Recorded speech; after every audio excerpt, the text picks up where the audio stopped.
बिस्मिल्लाहिर्रहमानिर्रहीम। अस्सलाम वालेकुम dear students of class 10th। आज का हमारा लेक्चर चैप्टर नंबर 13 बायोकेमिस्ट्री में कार्बोहाइड्रेट से मुतालिक है।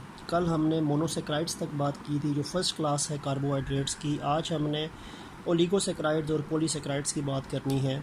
तो कार्बोहाइड्रेट्स का जो सेकंड क्लास है वो ओलिगोसेक्राइड्स है। पहले मैं आपको ये बता दूँ कि जो कार्बोहाइड्रेट्स होते हैं उनको हम 3 क्लासेस में डिवाइड करते हैं। सबसे पहले जो है वो मोनोसेक्राइड्स, सबसे ज़्यादा सिंपलेस्ट शुगर्स ये होती हैं। शुगर्स इसलिए बिकॉज़ स्वीट इन टेस्ट, जायका जो है इनका वो मीठा होता है। उसके बाद मोनोसेक्राइड्स की कुछ यूनिट्स कंबाइन होती हैं तो ओलिगोसेक्राइड्स बनते हैं। और फिर ओलिगोसेक्राइड्स से फर्दर जब मोनोसेक्राइड की कम्बिनेशन का अमल चलता है और उनका नंबर ओलिगोसेक्राइड के नंबर से भी बढ़ जाता है, उनकी कम्बिनेशन नंबर का, तो फिर वो बनते हैं पॉलीसेक्राइड्स।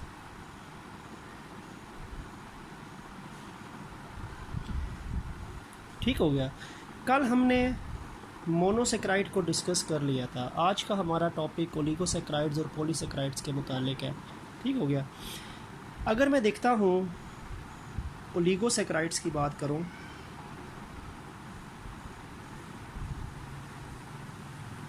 तो ओलिगो का मतलब होता है फ्यू, चंद। ठीक है। मोनो का मतलब वन था, एक सेक्राइड यूनिट थी जो ट्रायोस, टेट्रोस, पेंटोस, हेक्सोस पे मुश्तमिल कंपाउंड बनाती थी। तो अब मोनोसेक्राइड्स की फॉर्मेशन जब होती है उसके बाद वो कंबाइन करके फिर फर्दर ओलिगोसेक्राइड और फिर फर्दर कंबाइन करके पॉलीसेक्राइड्स बनाते हैं, कन्वर्ट होते हैं सिंपल से कॉम्प्लेक्स की तरफ। ये सिंपलेस्ट हैं, ये फिर थोड़े कॉम्प्लेक्स हैं और ये मोस्ट कॉम्प्लेक्स कार्बोहाइड्रेट्स कहलाती हैं। अब ओलिगोसेक्राइड्स कब बनते हैं? ओलिगोसेक्राइड्स जो हैं ये बनते हैं जब when 2 से लेके 9 तक, when 2 to 9 molecules of monosaccharides combine, they form oligosaccharides.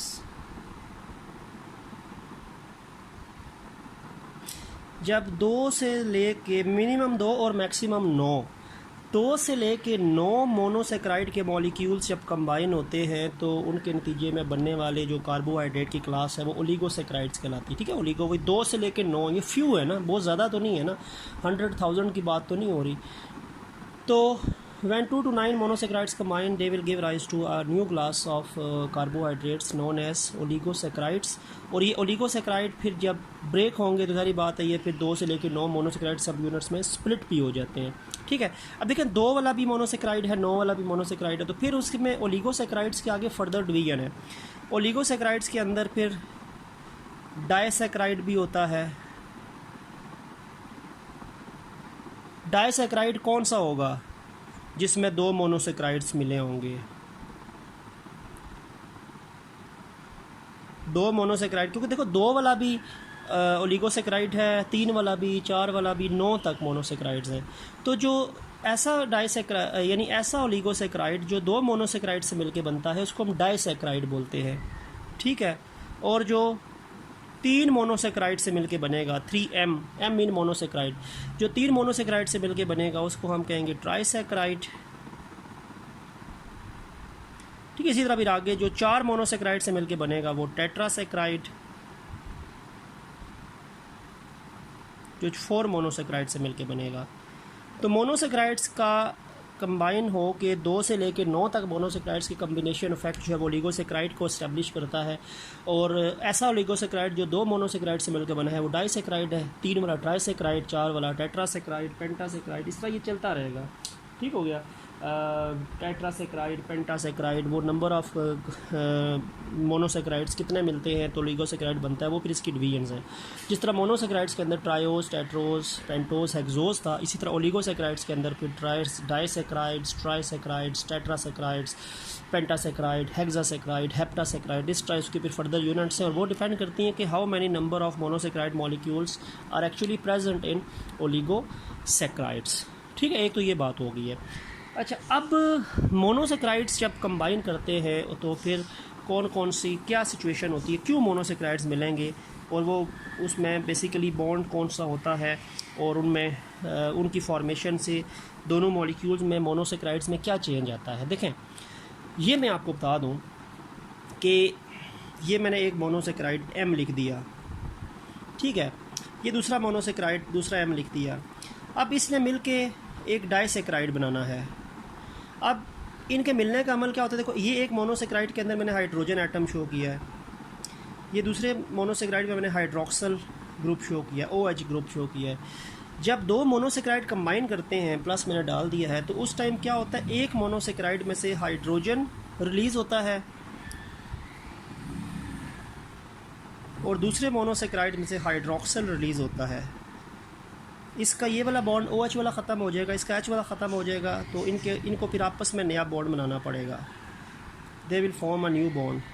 ठीक है, ये और साथ वाटर रिलीज़ हो रहा है ना, H और OH, वाटर निकलेगा। जब दो मोनोसेक्राइड मिलते हैं तो एक वाटर का मॉलिक्यूल निकलता है, तो साथ MM, ये क्या बन गया, ये MM अलग अलग मोनोसेक्राइड्स थे, ये 2M हो गए, ये डाइसेक्राइड हो गया। ठीक हो गया।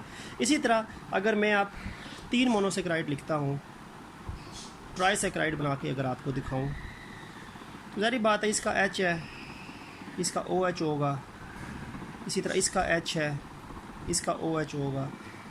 आप ज़ाहिर बात है ट्राइसेक्राइड ने बनना है ना, तो इसका H निकलेगा, इसका OH निकलेगा, ये आपस में बॉन्ड बना लेंगे, फिर इसका भी H निकलेगा, इसका भी OH निकलेगा, ये भी आपस में बॉन्ड बना लेंगे, तो आपके पास 3 मोनोसेक्राइड मिल जाएंगे, M M M, ये ट्राइसेक्राइड होगा। ठीक है, ये ऊपर वाला जो है ये डाइसेक्राइड है, ये नीचे वाला क्या होगा, ट्राइसेक्राइड। और इसमें से कितने वाटर के मॉलिक्यूल निकले, एक ये वाटर H2O, दूसरा ये वाटर H2O, तो 2H2O प्लस 2H2O। तो डाइसेक्राइड के बनने में पानी का एक मॉलिक्यूल रिलीज़ होता है और ट्राइसेक्राइड के बनने में पानी के 2 मॉलिक्यूल रिलीज़ होते हैं। तो एक मोनोसेक्राइड का H दूसरे मोनोसेक्राइड का OH निकलेगा, तो इनकी आपस में बॉन्ड बनाने की वजह पैदा होगी। ठीक है, तो ये हमारे पास कुछ मोनोसेक्राइड की कम्बिनेशन जब होती है तो ये डाई और ट्राइसेक्राइड्स बनते हैं, और ये कंडेंसेशन कहलाता है। इसको डिहाइड्रेशन सिंथेसिस भी कहते हैं, क्योंकि पानी रिमूव हो रहा है, और कंडेंसेशन भी कहते हैं, कंबाइन करके मोनोमर से एक तरीके से डायमर्स और फिर पॉलीमर्स बनने का अमल जो है वो स्टार्ट होता है। ठीक है, अब मैं आपको एग्जांपल्स पे दे देता हूँ, एग्जांपल्स आप कर लेते हैं। एग्जांपल्स जो आपकी बुक पे दी हैं ना, वो पहले डाइसेक्राइड्स की दी हैं,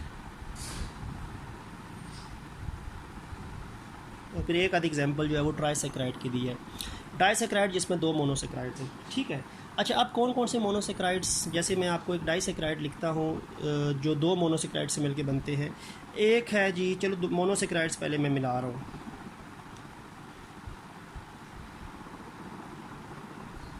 ये जो मोनोसेक्राइड्स है इसका नाम ग्लूकोज है, ये सारे हेक्सोजेज हैं, सारे मोनोसेक्राइड में हेक्सोज लिख रहा हूँ।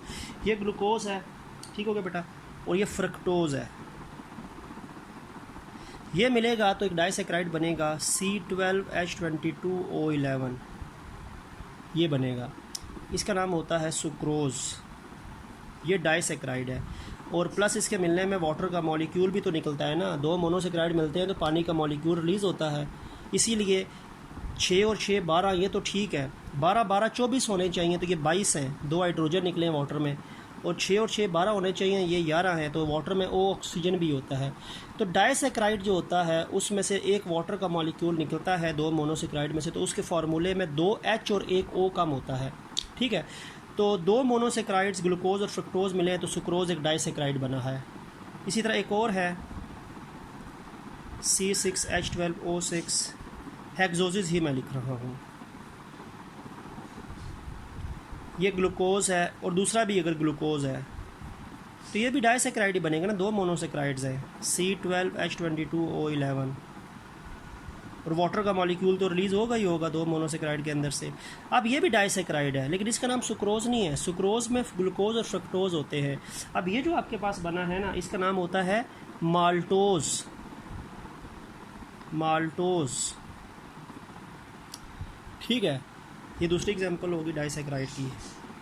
अब डाइसेक्राइड की मैं तीसरी एग्जांपल लिख देता हूँ। इसी तरह हेक्सोजेज ही हैं।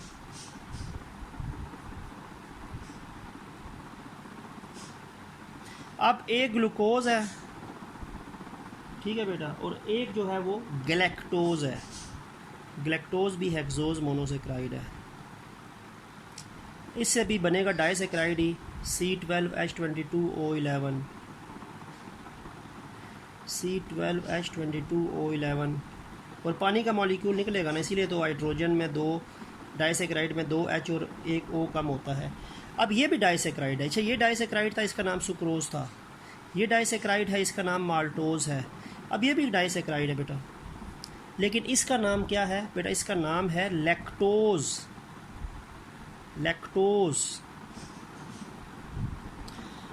तो लैक्टोज भी डाइसेक्राइड है, माल्टोज भी डाइसेक्राइड है, सुक्रोज भी डाइसेक्राइड है। सुक्रोज में 2 मोनोसेक्राइड जो मिलते हैं वो ग्लूकोज और फ्रक्टोज होते हैं। माल्टोज में जो 2 मोनोसेक्राइड्स मिलते हैं वो ग्लूकोज प्लस ग्लूकोज होता है। और लैक्टोज में जो 2 मोनोसेक्राइड्स मिलते हैं वो ग्लूकोज और गैलेक्टोज होता है। और साथ वाटर का मॉलिक्यूल भी बनता है। अगर इसमें पानी का मॉलिक्यूल ऐड करें तो वापस इसमें डिकम्पोज हो जाएगा। माल्टोज में पानी का मॉलिक्यूल ऐड करें तो ग्लूकोज ग्लूकोज में स्प्लिट हो जाएगा। और अगर लैक्टोज में वाटर का मॉलिक्यूल ऐड करें तो वो ग्लूकोज और लैक्टोज में स्प्लिट हो जाएगा, हाइड्रोलाइज हो जाएगा। ठीक है, तो बात यह है कि सुक्रोज हाइड्रोलाइज हो के, हाइड्रोलाइज का मतलब है वाटर इसमें दोबारा ऐड करें, ये इन दोनों चीज़ों में दोबारा स्प्लिट हो जाएगा।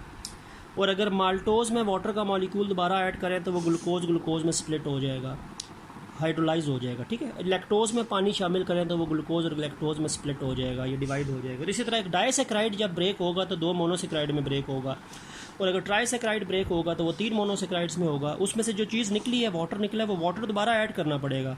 ये दोबारा ऐड करें, रिएक्शन रिवर्सिबल हो जाएगा। इसमें दोबारा ऐड करें, रिएक्शन रिवर्सिबल हो जाएगा। इसमें वाटर दोबारा ऐड करें, रिएक्शन जो है वो रिवर्सिबल हो जाएगा। ठीक हो गया। एक ट्राइसेक्राइड की एग्जाम्पल भी आपकी बुक में दी हुई है। There is a one trisaccharide example.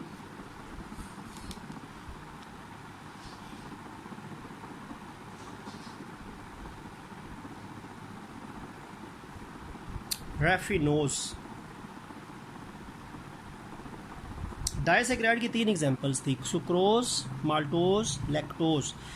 ट्राइसेक्राइड की एक एग्जांपल है रैफिनोज। अच्छा, रैफिनोज जो है इसमें 3 मोनोसेक्राइड, ट्राइसेक्राइड में 3 मोनोसेक्राइड है और तीनों हेक्सोजेज हैं।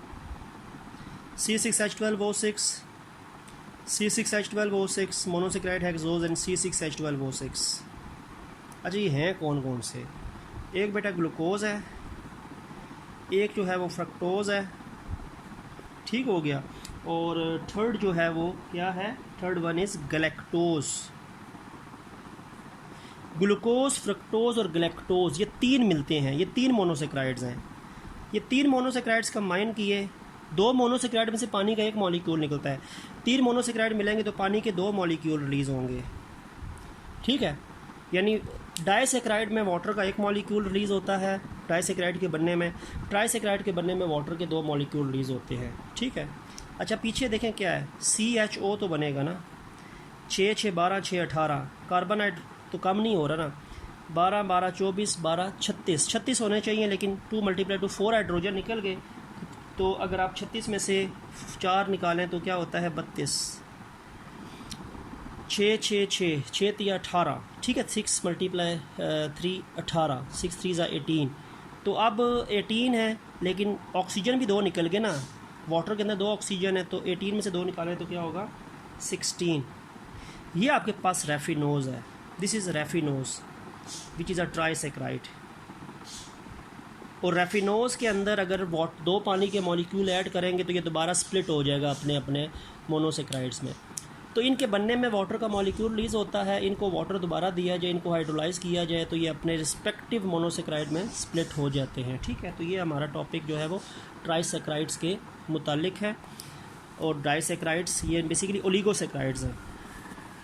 फिर अब हम ओलिगोसेक्राइड्स की प्रॉपर्टीज़ देख लेते हैं, कैरेक्टरिस्टिक्स देख लेते हैं। ठीक है, तो पहली करेक्टरिस्टिक्स तो ये है कि they can be hydrolysed, they can be hydrolysed, इनको हाइड्रोलाइज्ड कर सकते हैं, क्योंकि ये सिंपलेस्ट शुगर्स तो नहीं है ना, ये मोनोसेक्राइड्स की मिलाप से बनती है, तो इनको हाइड्रोलाइज किया जा सकता है। They are sweet in taste, ये भी मीठे होती हैं अपने जायके में। They are soluble in water, पानी में हल होती हैं। और they are white crystalline solids, और ये वाइट क्रिस्टलाइन सॉलिड्स होती हैं। ठीक है, तो ये बेसिकली हमारे पास कुछ जनरल कैरेक्टरिस्टिक्स भी आ जाएंगे किसके, ओलिगोसेक्राइड्स की। ये ओलिगोसेक्राइड की कैरेक्टरिस्टिक्स है। These are the general characteristics of oligosaccharides. तो हम शॉर्ट क्वेश्चन में बन सकता है कि ओलिगोसेक्राइड की कैरेक्टरिस्टिक्स लिखें, तो आप ये लिख सकते हैं फिजिकल कैरेक्टरिस्टिक्स, उसमें ये आ जाते हैं। ठीक हो गया, यहाँ पे हमारा ओलिगोसेक्राइड्स एंड हुआ। अब हम इसकी आखिरी क्लास की तरफ चलते हैं जो पॉलीसेक्राइड्स है। पॉलीसेक्राइड्स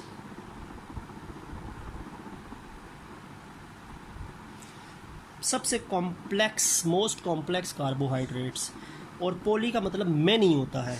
इसका मतलब है कि इसमें बहुत ज़्यादा मोनोसेक्राइड्स मिलकर बनते हैं। ओलिगोसेक्राइड्स में 2 से लेकर 9 मोनोसेक्राइड्स कंबाइन करते हैं। पॉलीसेक्राइड्स में बेतहाशा मोनोसेक्राइड की यूनिट्स जो है वो कंबाइन करती हैं। ठीक है, तो हम क्या कह सकते हैं कि if more than 10 monosaccharides combine, they will form polysaccharides। अगर 10 से ज़्यादा, ठीक है, 10 या 10 से ज़्यादा, 10 या 10 से ज़्यादा, मैं लिख सकता हूँ कि इफ़ 10 और मोर देन 10, 10 या 10 से ज़्यादा मोनोसेक्राइड्स मिलके बनते हैं तो वो फिर पॉलीसेक्राइड्स बनते हैं। 2 से लेकर 9 तक जो मोनोसेक्राइड्स होते हैं वो तो ओलिगोसेक्राइड्स है, लेकिन 9 से जब एक भी नंबर ऊपर जाता है तो वो पॉलीसेक्राइड्स कैटेगरी होती है। ये 10 भी हो सकते हैं, 100 भी हो सकते हैं, 1000 भी हो सकते हैं। 10 से ज़्यादा है ना, तो कोई नंबर भी इनका हो सकता है। तो ये मोस्ट कॉम्प्लेक्स कार्बोहाइड्रेट्स आपके सामने बनते हैं, वो 10 या 10 से ज़्यादा मोनोसेक्राइड यूनिट्स की कम्बिनेशन से बनते हैं। और इसके अंदर जो कॉमन एग्जांपल्स जो हैं, स्टार्च, सेलुलोज, ग्लाइकोजन, ये 3 बड़ी कॉमन एग्जांपल्स हैं। स्टार्च, सेलुलोज, ग्लाइकोजन, ये 3 आपके पास जो है वो कॉम्प्लेक्स कार्बोहाइड्रेट्स यानी पॉलीसेक्राइड्स की एग्जांपल्स हैं। ठीक है, और इनकी अगर हम कुछ कैरेक्टरिस्टिक्स देख लें पॉलीसेक्राइड्स की, तो ये इनसॉल्युबल हैं वाटर में। They are insoluble in water, पानी में सॉल्युबल नहीं है। दे आर टेस्टलेस, इनका जायका भी नहीं होता, स्वीट और कोई भी जायका नहीं होता। They are insoluble in water, ठीक है, सॉरी, इनसॉल्युबल इन वाटर तो लिख लिया है। They are tasteless and they are amorphous solids, ये क्रिस्टलाइन नहीं है, ये एमॉर्फस सॉलिड्स है। ठीक है, and they are non reducing in nature, ये रिड्यूसिंग नहीं है, नॉन रिड्यूसिंग है। रिड्यूसिंग क्या थी, रिड्यूसिंग मोनोसेक्राइड्स थी। तो वाटर में सॉल्युबल नहीं है, टेस्टलेस हैं, एमॉर्फस सॉलिड्स हैं और नॉन रिड्यूसिंग नेचर है। तो ये पॉलीसेक्राइड्स है, सबसे कॉम्प्लेक्स कार्बोहाइड्रेट्स की इकसाम। यहाँ पे हमारा कार्बोहाइड्रेट की जो क्लासिफिकेशन है वो टॉपिक जो है वो एंड हुआ। ठीक है, इसके बाद का जो टॉपिक हमारा इंशाल्लाह नेक्स्ट वीडियो में बनेगा, that is about the sources and uses of carbohydrates. तो उस वीडियो तक के लिए बेटा अल्लाह हाफिज़।